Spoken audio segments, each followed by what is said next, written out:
All right, so I'm handing out the essay questions. You do not need to copy them. So, put that away. All right. Here are your essay questions. There are 3 of them. They're up here. Also, you will pick one of these. You will write an essay. Your essay, the generic format I'm looking for is essentially 3 body paragraphs, and a good opening that includes context and your thesis, and a closing paragraph. That's normally the last paragraph. No.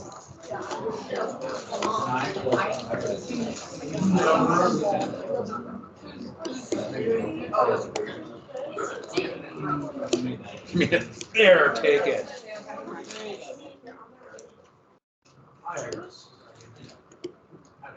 They're also just happen to be up here in many different columns.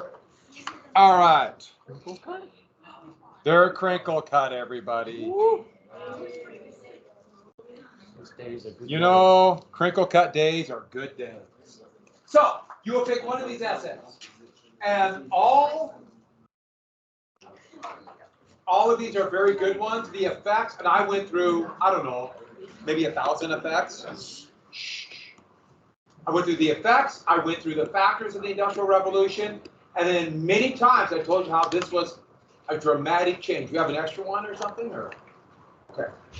The dramatic changes that happened. Now there's one sitting on the table back here. This is already here. So, hey, if you get an extra one, just be polite and turn it. Well, that's hard work. And yes, it annoys me to no end. Back to this. I told you many times how this changed dramatically from producer to consumer, society, etc. So these are all going to be 3 very good essay questions to do. And you are allowed to come in, or you can pick an essay, and I'll let you do a quick little brainstorm list and outline on your own, because you will turn that in. So you can bring that in, and I'll show you an example of an outline right now. So pick one. I would recommend one of these 3. Okay. Outline. Here's another practice outline. So outline just a basic question. There's a quick brainstorm list. That gives you information. So I want this, about 15 things. And here's the outline. You have to evaluate the following statement. Dogs are the best pet. And here, quick brainstorm list, the different dog breeds, driving, dog bread, moochers, jobs, rabbits, fur, slavery tales, chess, kitty litter, pizza, beds, cooking, and art. These are all very basic facts about dogs, correct? Yeah. All right? So quick little brainstorm list. And then you can have your base thesis ready to go. That's where you put your thesis. And of course, you might write the thesis there. Then when you start writing it or thinking about for your essay question, you'll change it or alter it. You know, that's the one sentence in a timed essay. You really got to prepare. So a really basic one. Because of dogs' many liabilities, so that's me, my A, cats are the superior pet. So I answered, no, cats are better because of their intelligence and independence. Fine. You can agree or disagree. You're wrong. But, wait a minute. You agree or disagree, you're wrong. You must be in the middle. Dogs' liabilities. They can't drive, dog breath, and dogs are moochers. Those are 3 basic quick facts. 2 examples, and then you would explain. Yes.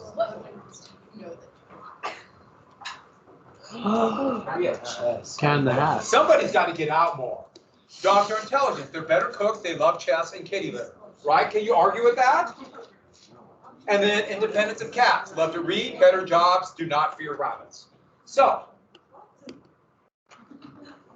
yeah, this is science, people. And I know some of you are thinking the jury's still on science, but no. That's what you have, the basic elements. So every paragraph of your body has got to have a couple good examples as evidence. Specific, people, events, places, ideas, philosophies, something to show. Or direct economic impact, like costs dropping because of the transportation revolution. And when you bring in tomorrow, you can have 1 or 2 words for each, and that's it. 1 or 2 words on your brainstorm list, that's it. And a thesis statement. You can have that ready. You have 40 minutes to write. So you can have that. If you do not have that when you come in, you have to do that first. But you won't, right? You'll have that ready, you'll be ready to roll, and you'll be so excited. I'm going to have to block the door to keep you out. You're going to be so excited. So, very basic, and that one is so obviously true. I'll give you another sample of this. Here's another thesis statement, very basic. My why is I just say cats are superior here. Due to their many positive attributes. That is my why. Positive attributes. Dogs make the best pet because they're intelligent, loyal, and superior artistic skills. I'll give you 2 samples. Put your head down. Thank you, Dusty, the enforcer. Okay. Just really basic. Those are my 3 paragraphs. If those are your body paragraphs, it makes it very simple. And here's the thing. It's like a short ID, but you need a topic sentence. And your topic sentence will relate directly to your thesis. And then, quick explanation of what it is, how it related back to your thesis all the time. Couple examples related back to your thesis, and then the biggie. You got why it's important. Why it's important when you're writing an essay is how is this used as evidence to support your thesis. Just relate it back to your thesis. So short ID is a little more open. This same basic ID, just got to relate to your thesis. Here's another example. This question is slightly more serious. How did the institution of slavery lead to racism in the United States? Slightly more serious. Very basic brainstorm list, labor, Jamestown, tobacco, Ralph, American Indian slavery, indentured servants, had rights. We can go through the whole thing. Very basic. And these examples are on Teams if you want to look at them again. Just sample outlines. Slavery was introduced to the colonies to address the shortage of labor. That's my A. The ensuing class conflict, culminating with Bacon's rebellion, would lead to racism. That's wood, wool. Very basic thesis statement, labor, Bacon, racism. Very basic outline and thesis. I have another sample, there's a few more on here. I gave you a couple examples, but that's what you can have. That's what it's going to look like. Sound good? You can have that. Now, you don't have to directly follow. I'm just the way I am. I'm very linear. I think, like this. Now, some people have, they might want columns. As long as I see your paragraphs and see your facts, that's perfectly fine. Some people make a little chart where they have thesis in the middle and make little arrows coming out. That's fine. You make a diagram like that. The big thing is I want to make sure that you're organized. You have your 3 body paragraphs and you have just 1 or 2 words of the facts you're going to use. If I can see you're organized, I can see that, then the odds are you actually are organized and you're ready to write. Because once you start writing, that's when you start forgetting things. Everybody does. You gotta get done. I got 5 minutes left trying to get, and that's when you forget if you're not organized. Or another really common thing, if you're not organized, you repeat yourself. You start rambling and kind of go back to the same point again. Hopefully this will avoid it. It's a simple little thing. This is just the way I think. I'm just very lame. Any questions? Okay, let's talk very quickly about the opening paragraph. Yes. Wait till I'm done. The opening paragraph.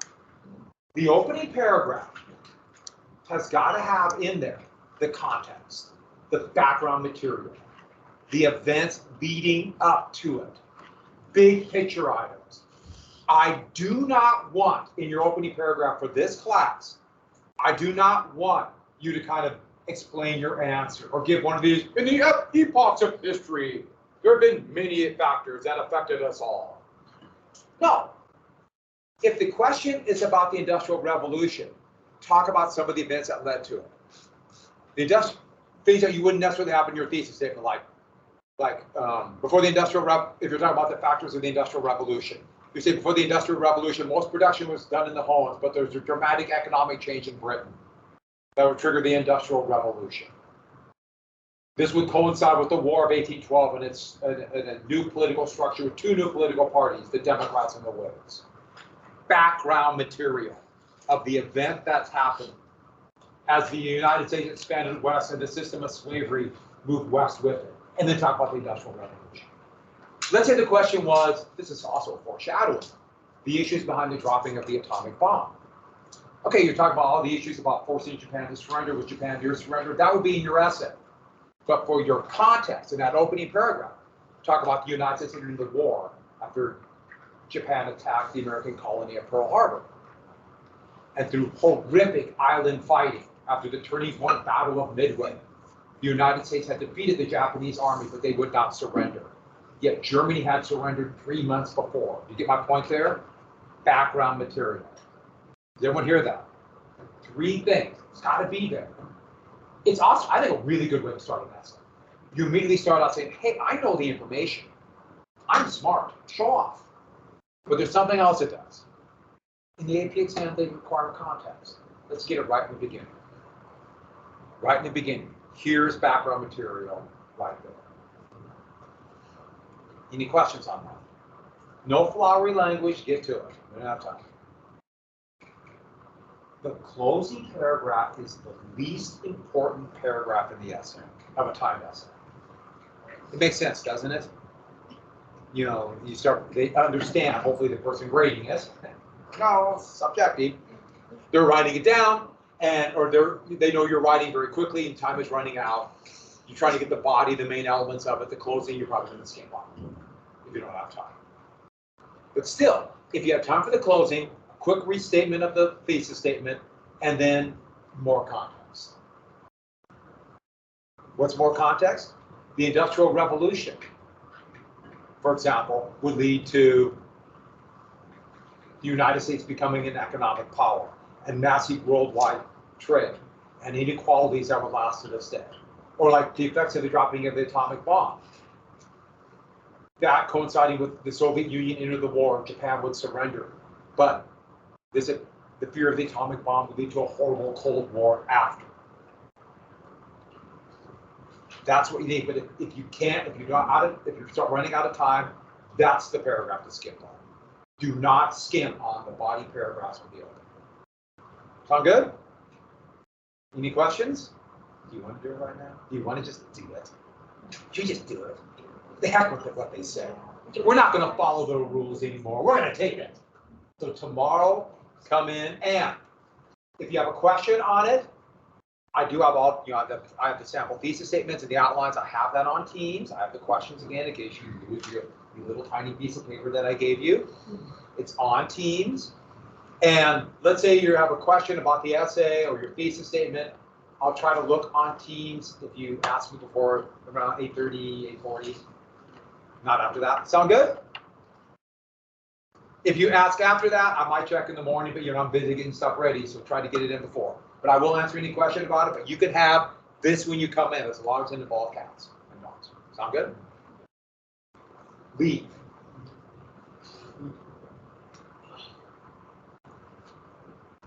All right, let's move through this stuff.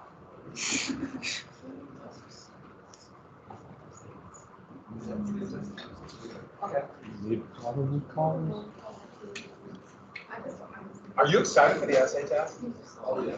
Hey, these are good. You write what you know. You have a formula to do it. Just relate it back to your thesis every chance you get. And trust me, you can't,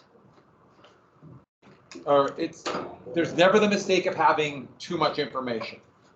But usually the biggest problem is when you don't have enough. That's 90%. Now don't make a list. I know these 7 things and I'll list it down. But relate it back to your thesis. Relate it back to the thesis. What do you relate it back to? Hey, put +1 in your notes. Let's go ahead and finish this last section. Where do we finish in here? Socialism, classless society. Right here? Socialism. Okay. Those who felt, so we got labor unions. Oh, what is it called? What is it called? Why am I doing this? Did I hit record? Oh, by the way, fresh batteries. Flamingo Friday is here on Friday. You're gonna have to wait. What? I know you don't. That would totally violate all the principles of Flamingo Friday. That would be another good one if someone walked in and we're talking about political Friday. I am recording. Okay. Back to this. So, what is it called? The bigger you are, you have a competitive advantage. What is that called? Economies of scale. So labor unions, they would form because of this power and difference, but together, all the workers together, they have more power. What is the kind of contract that labor unions want that will be for all members of the union? It's what kind of an agreement?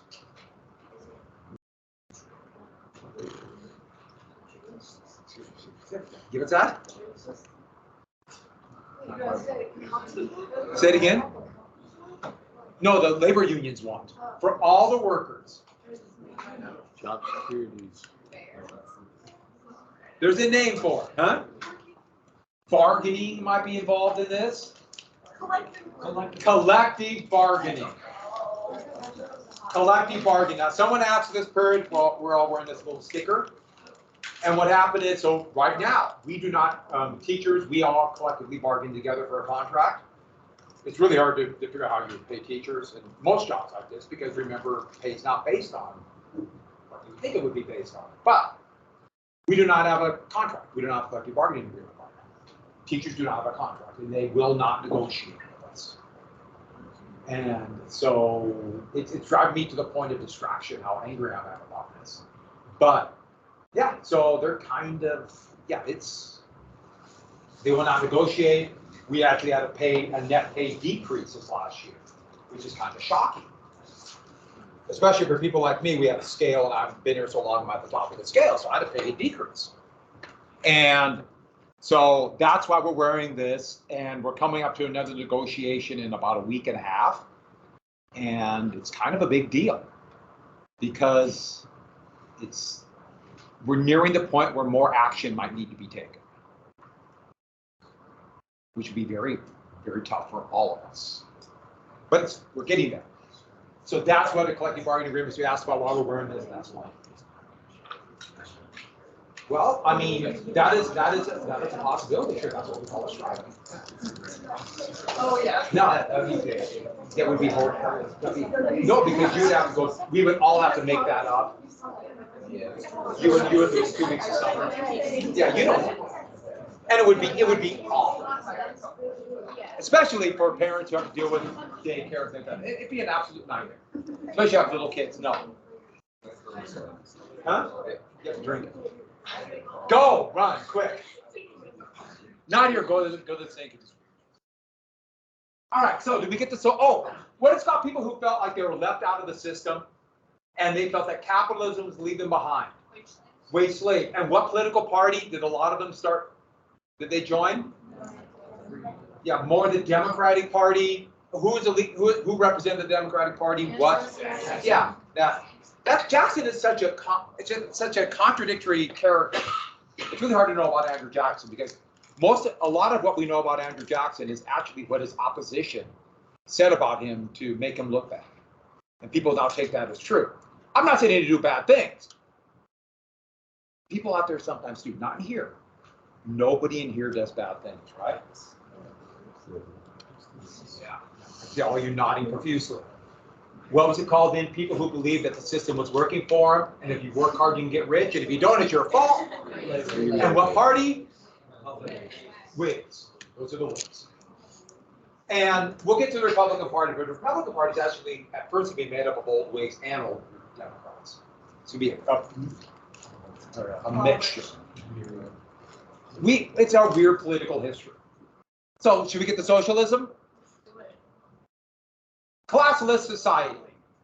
No, it did not mean everybody was equal, but the idea is to avoid this big gap of classes, and this is there's going to be a lot of versions of this very famous picture showing working people on the bottom. Here's the capitalist eating well, being held up by their labor, and then this is basically the government with the soldiers, government ran by the capitalists, and therefore to put down workers who want anything. And this is kind of a crack at religion, telling people to not worry about your life here and worry about your spiritual life. We talked about that with the Second Great Awakening. And then the kings and leaders on top. Now, of course, it's much more complex than that, but that is trying to say that the system was unfair to workers. And basically what it says is the workers have to control the means of production. Now, what are the means of production? What is the word I gave you for the means of production? That's capital. The problem with this is socialists are going to disagree what this is going to mean. What does control mean? It does not mean perfect equality, but they want to, the way to limit the difference between the classes is to make sure that the workers get more of the element of, or more control over the capital. A lot of the economic theory of socialism would come from the Communist Manifesto, written by Karl Marx and Friedrich Engels. I just put a picture of Marx right here. I found a picture of Marx without a beard, and it's quite shocking. And I'll show you that picture when I talk a little bit more about it later. It's like, whoa!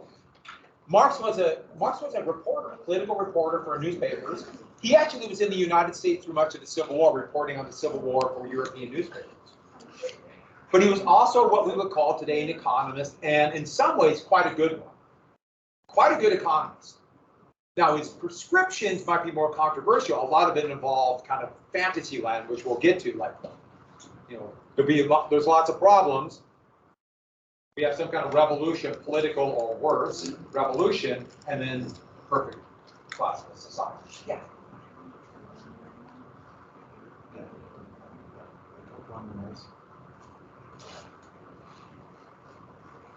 And what year was the year of revolutions I told you about? Same year this was written. No coincidence. No coincidence, the same year the Communist Manifesto. Actually, the first half of the Communist Manifesto was pretty good economics on, in fact, it's really good economics about capitalism. The second half, it's a lot of, and yeah, just Savannah, don't worry about it.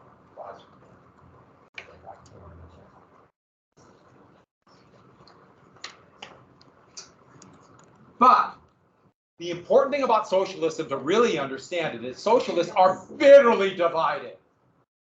Some socialists believe all you need are strong labor unions to have control over the capital so they can negotiate better deals.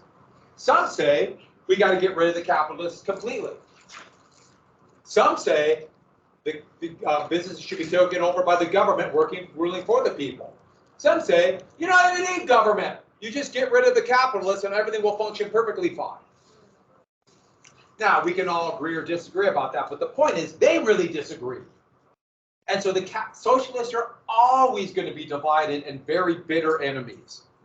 If you know anything about German history, wow, are the socialists bitter enemies and with the Nazis. So, socialism, we will come back to this, but this was an effect of it. And so that leads us to one very important thing. This is a time to mention the political spectrum. You might have heard people on the left and people on the right. And I should have people misuse this all the time. It kind of drives me nuts. On the left and right of the political spectrum. And does anybody know what this is a picture of?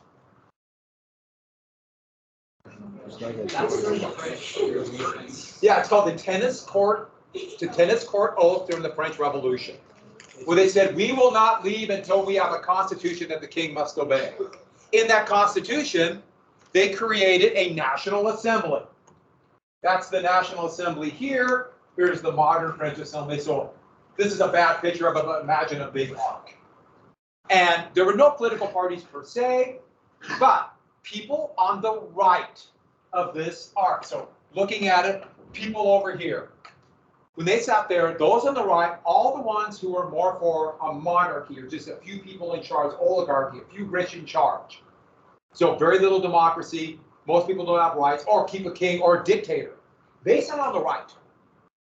And those people who wanted more rights for people, more economic and political rights, sat on the left. And those who wanted, for example, to get rid of slavery and have equal rights between the race or between different colors of skin and the sexes, they sat on the furthest left. And that's how we get the political spectrum today. Left and right. So are conservative people, are they more right or are they more left? More right, even though there are people that are both. Remember, I told you that people blend together. Liberals more to the left. So what is the furthest left?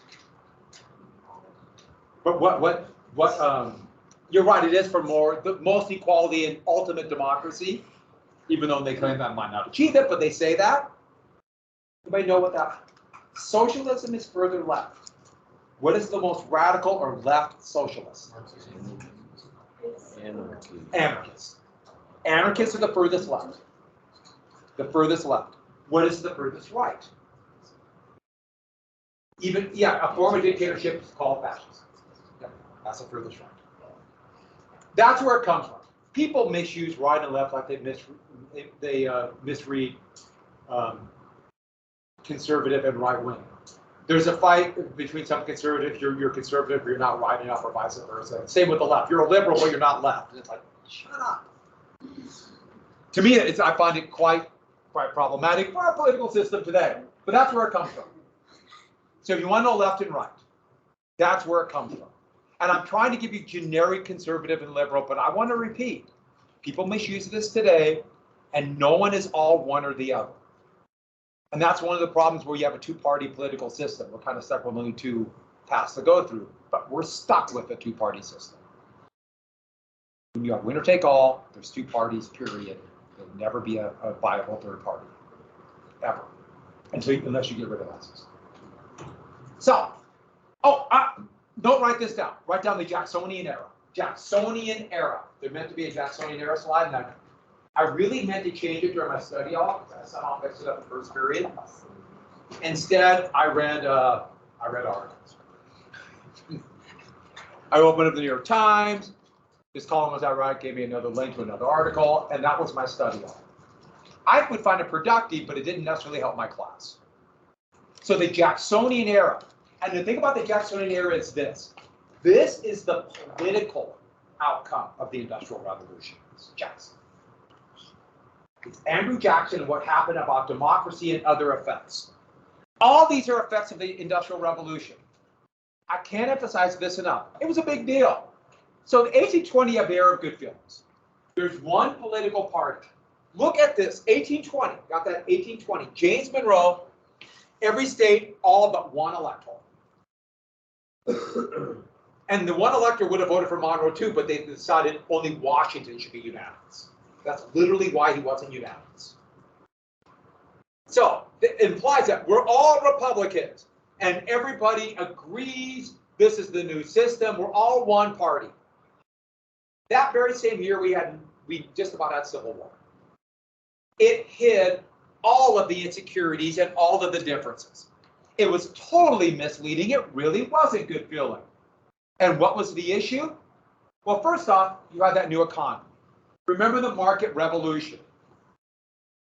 Capitalism, finance, transportation. And the big growth at that time, early on, textiles and cotton. I know I put a train here that wasn't quite there yet. I just love this picture and I wanted to show it. Isn't this cool? The old carriages, horse-drawn carriages, and they just put them on the rail. Yeah, that's 1831, the old B&O Railroad.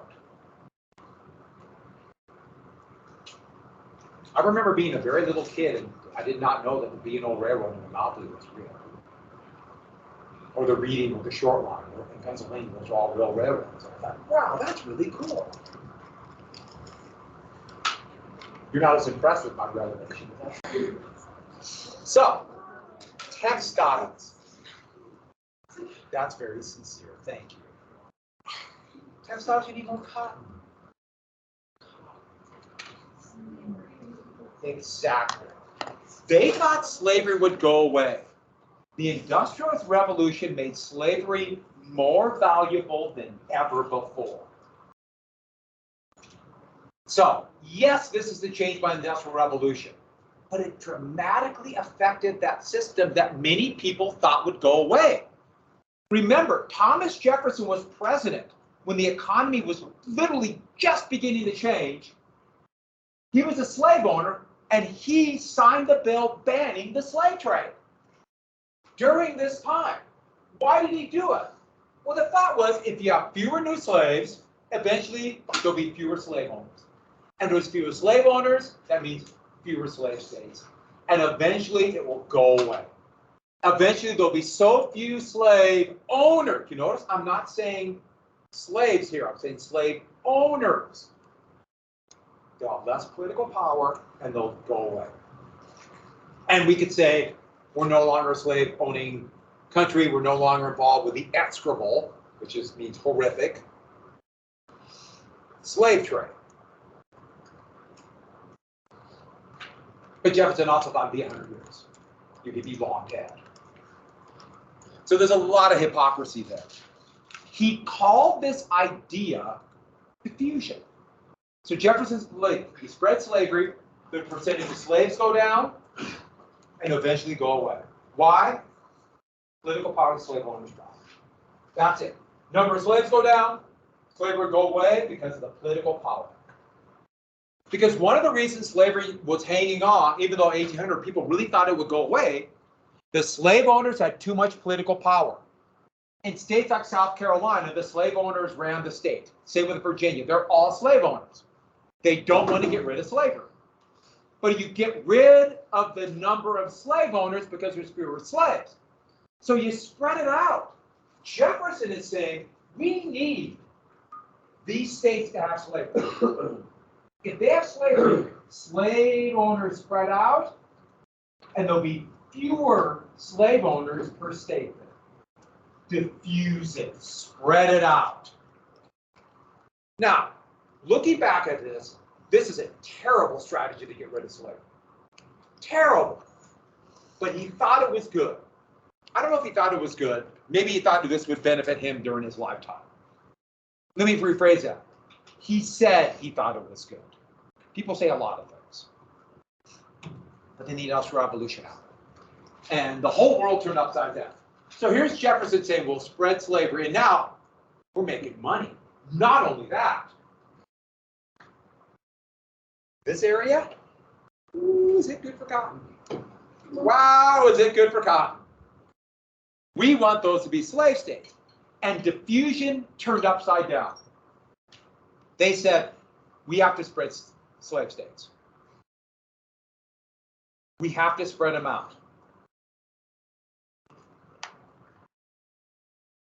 The Northwest Ordinance of 1787 made these free, no slave codes, implying these would be slave states. But now it runs into the Missouri River. Now, Florida and Louisiana came into the Union, but they had big plantations there. Those came into slave states. But what about the rest of this territory? And now slave owners turned this on their head and said, if you do not allow slave states to spread, if you restrict slave state spreading, and they would say, slavery is restricted to the states that already have it. If there's no more new slave states, so we're limited to Louisiana and these states, what will happen? Well, the slaves are going to continue to have children, and therefore, there'll be a concentration of those slaves in those states. If you limit the slave states, there'll only be slavery. And they were really worried because Delaware, Maryland, Kentucky, they didn't have that many slaves. Much of Virginia didn't have many slaves. They might start getting rid of it. What will happen if there's more slaves in an area? More enslaved people who despise slavery. Exactly. You're condemning us to slave rebellion. Remember Haiti? That just happened. That's fresh on everybody's mind. And they said, if we restrict slavery, you're condemning us to have our throats cut in the middle of the night. So, we must spread slavery to protect it. We need more slave states. What branch of Congress has equal number per state? The Senate. But the population was growing in what section? The North. But as long as the Senate can protect slavery, they're okay. So, diffusion, spread it out to protect it. And Jefferson was a willing participant in this shift. And that leads to the Missouri Compromise, the same year as the Era of Good Feelings.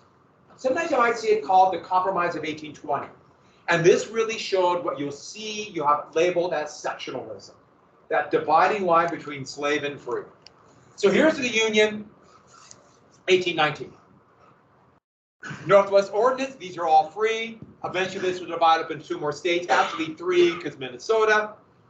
These, slave, Florida will become a slave state almost certainly, but it wasn't yet, but Louisiana. Well, what happened? A lot of slave owners were moving into Missouri territory. Here's a map from that time. I couldn't expand it anymore because it got pixelated, but that's a pretty remarkable map from 1819. You're sitting in what was Missouri territory. The Missouri River was good land for plantations. So Missouri wanted to become a state. It got to the number. Missouri wanted to be a state, a slave state. Slave owners were bringing in their plantations along the Missouri River. All right, so they want to be a slave state. What was the 3/5 Compromise? Or remember that 3/5 Compromise. What was it called by Northerners who said it gave a disproportionate electoral power to Southerners? Slave power. Northerners immediately said, oh, you're slave power. They already got their president, Jefferson, and they would say it helped lead to the War of 1812. And so there was a law in the House to make Missouri a state. An amendment to it called the Talmadge Amendment. James Talmadge was a Republican. They're all Republicans from New York, Republican congressman. And this was a law against slave power, anti-slave power. They didn't want any more slave states. As Northerners saw, this is restricting the rights of free white citizens. You notice I wanted to say that because they're now dividing by color of skin. And so by free white citizens. So what he proposed was post-natal emancipation at the age of 25. Anybody want to guess what post-natal emancipation means? Okay, if I say prenatal care, you know what I mean. When is prenatal? Yeah, before. So post-natal. So what it said was, after the bill was passed, every slave who's born after Missouri becomes a state, they're a slave until they're 25 and they're free. New York did that. Talmadge's New York did that, and that's how they got rid of slavery. They're a slave until they're 25 and then they're free. Did everyone hear that? Well, valid point, but that'd be violating the law. So you'd be risking a felony. Is this like the conversation after something were divorced because they just slaves like? But the slaves aren't better, like they don't know. Technically, you're right, but that would be violating the law. So you could violate it, but so you see big problems with it. But still, you'd be violating the law, and that's a felony. But who does this benefit? They pass a law to benefit whom? Say it again. Yeah, the owners. This was all for the owners. This was all for the slave owners. To provide them with compensation for their property. To provide them with compensation. Huh? I'll ask you next time. Ask if it's an important thing for your mom, but not again. So protecting slave holders. To provide them money for their property.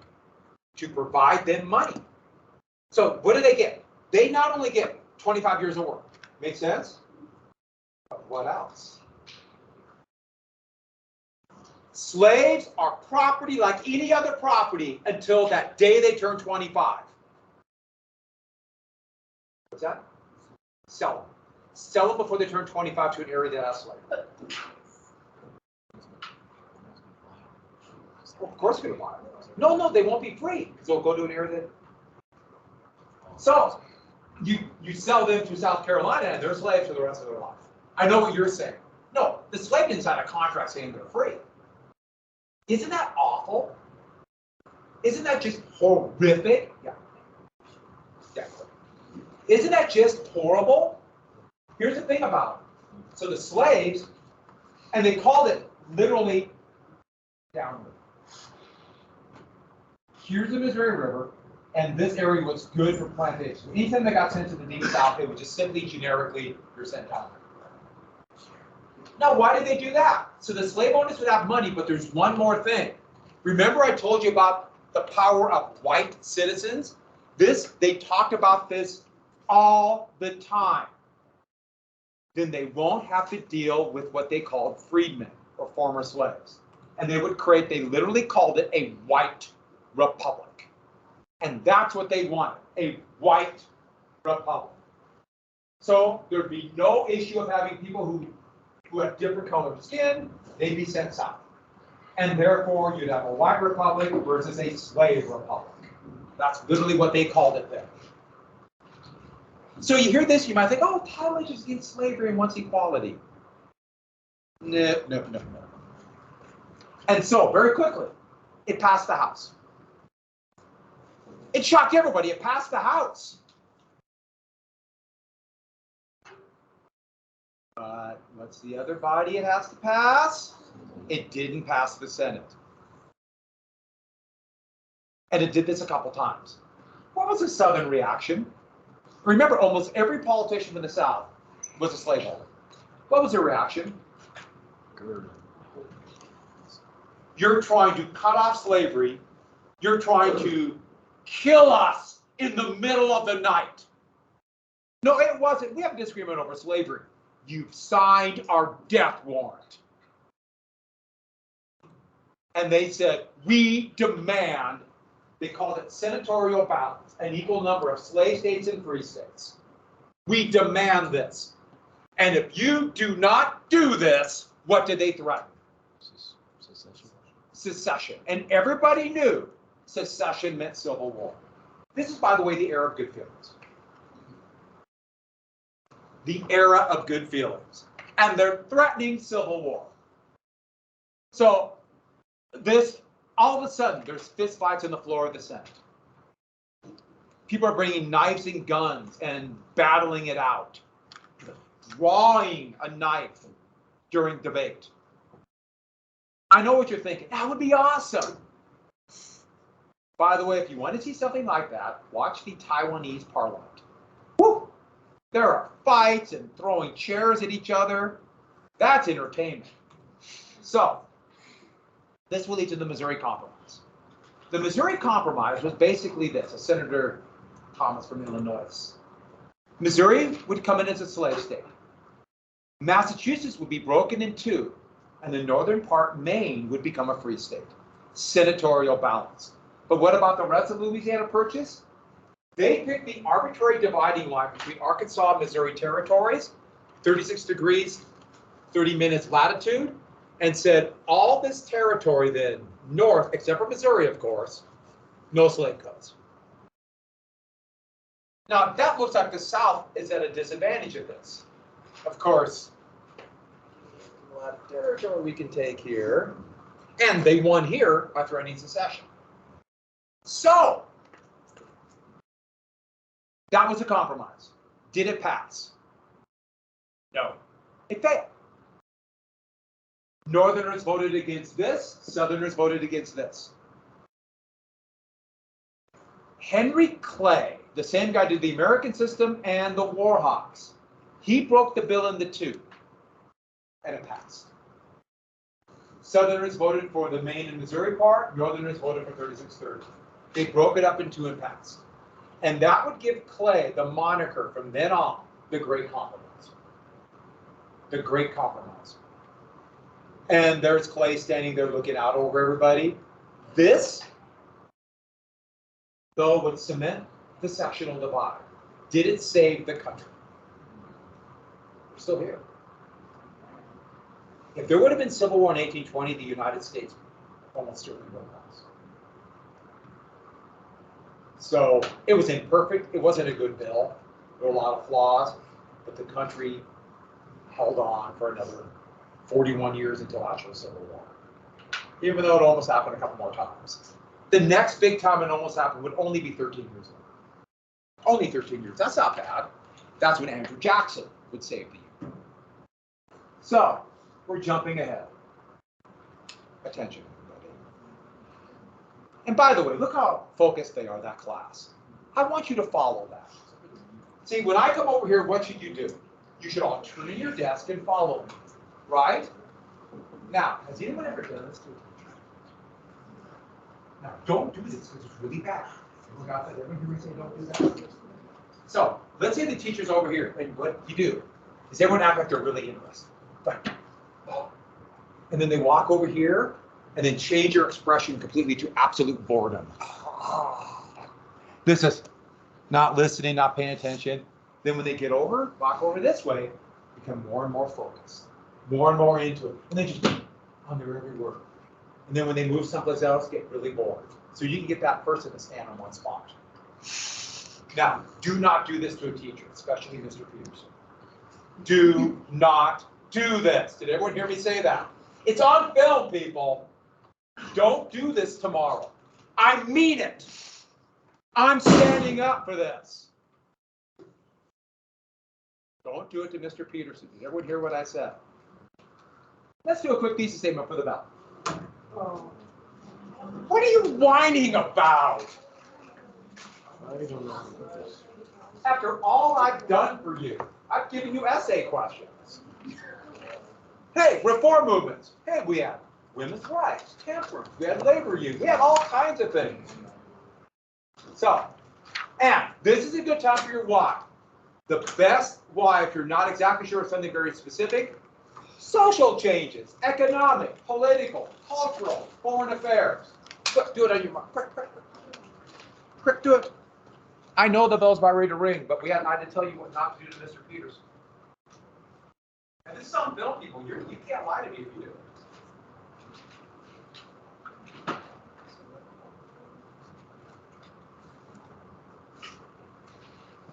Remember, X is the topic, theme of the question. Y is how your position, how you kind of something to tie it together. A, B, and C will be your body paragraphs. Prison reform. We have political restructuring. We've mentioned this many times on more democracy. There's all kinds of stuff.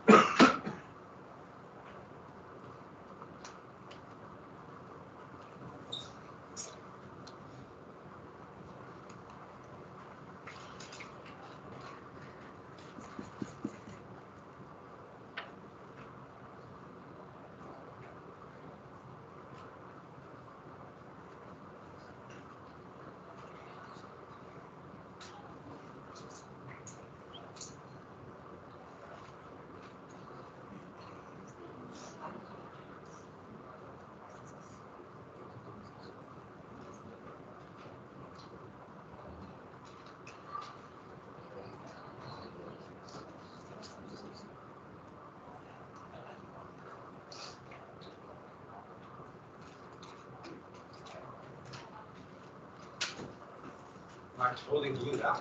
All right. Okay, does everyone have 3? I know we're running out of time. Do you want to see mine real quick? I actually worded it a little awkwardly, and I just left it because I figured, hey, I'll change it when I write the essay. Get that? Let's see.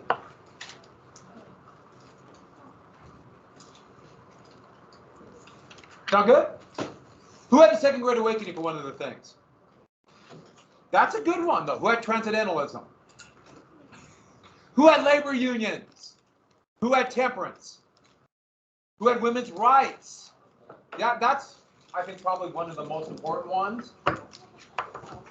Who had democratic movements or democracy? All right, well.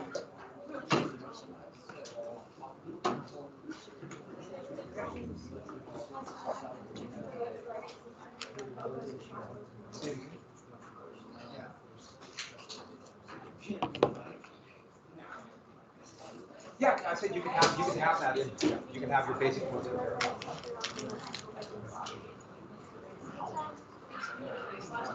Yeah, you can. Actually, yeah, a couple, like 2 little words for your content. Yeah, you can. Have a good Tuesday, everybody.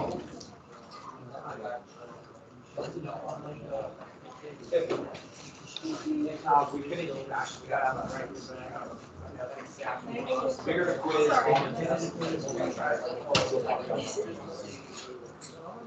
Oh, you get that. I mean, wait, it's gonna be relatively small. Sound good? I was wanting to throw away. I'm in the See you. I'm gonna be done No, Chris. Thursday. Where are you going? Yeah, but you don't. You just. Oh, okay. did all of them in there, But we got stuff to do. So, I'm So then gonna our test team for it. becomes in one Great about Friday. And then we'll be doing the political changes with the tax rate. So kind of a big deal, but you'll get it. And I got to read it out from tomorrow. All right, that's it. Boise is a long ways away. It's a lot further drive than you're driving at. Yeah, That's a lot. I'm not going on a bus though. That's good. Yeah, one of those buses going 55. That would be a long day.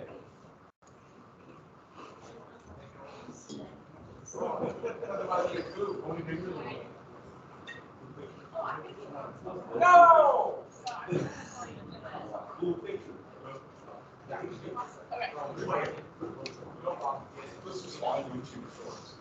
I also saw a video of he goes under back there.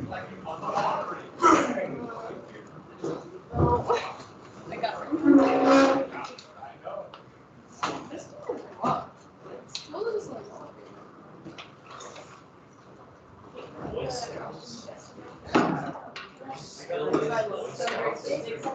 Go. Okay, I'm gonna talk about necessities today. I'm sure I'm not out. So I just did my.